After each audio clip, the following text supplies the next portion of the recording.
I'm pleased to announce Olivia joins us for Media Watch. Olivia, is Obama the first gay president? Well, it's a good question, isn't it? That's what the front cover of next week's Newsweek is alleging. Okay. They have a big cover with a rainbow-coloured halo. I think we can take a look at that. Obama, the first gay president. Okay. Of course, they're not really alleging that he's gay and that in real life. But of course, this is a nod to the Toni Morrison article that was written in 1998 that alleged that Bill Clinton was the first black president in America because of his values. Toni Morrison, the writer, said that he came from a single-parent background in Arkansas. He shared a lot of values with the black community. Now, the writer of this cover article is Andrew Sullivan, a political blogger who's openly gay and a staunch supporter of Barack Obama.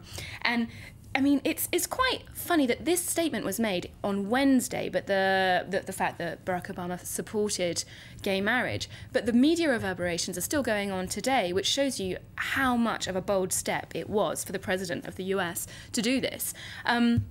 What he said, Andrew Sullivan has given a little resume in his blog post for the Daily Beast here, saying that this is just an ideological shift, that tangibly it doesn't change anything because it doesn't change laws, it won't have any real effects in the legal system, but it's in a country where the Christian right is so present culturally and also politically, it's going to have a massive ideological effect, being the first president to say, it okay. sets up a real sort of head-to-head with him and Mitt Romney. Romney, of course, you know, sort of openly anti-gay marriage, anti-same-sex marriage, very much on the, well, Christian right, should we say. And he's used this statement to come out and say that yet again, to really reiterate his views. And his blog post is titled, Obama Lets Go of Fear, so that he's saying he doesn't care about losing voters because of this.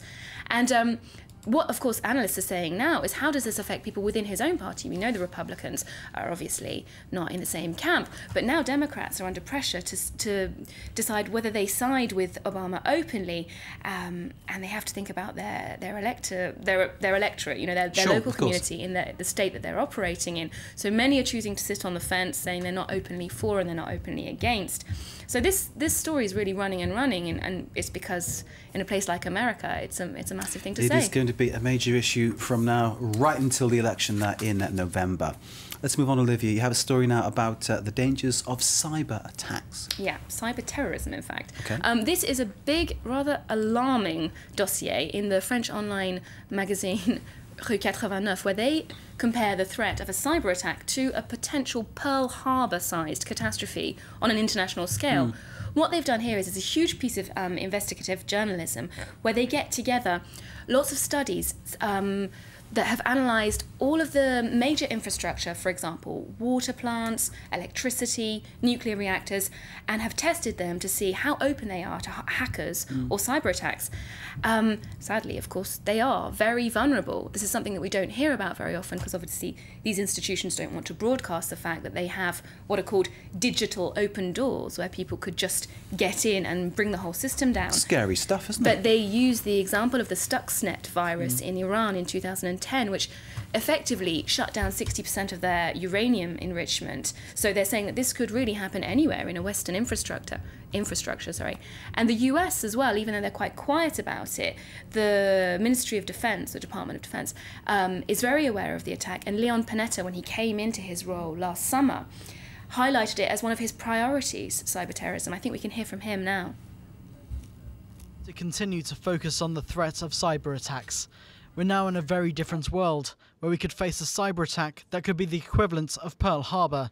Someone using cyber could take down our power grid system, take down our financial systems in this country, take down our government systems, take down our banking systems. They could virtually paralyze this country. Predictions of doom there from Leon Panetta, and he should know. This year is a big year, of course, for Queen Elizabeth II of Great Britain.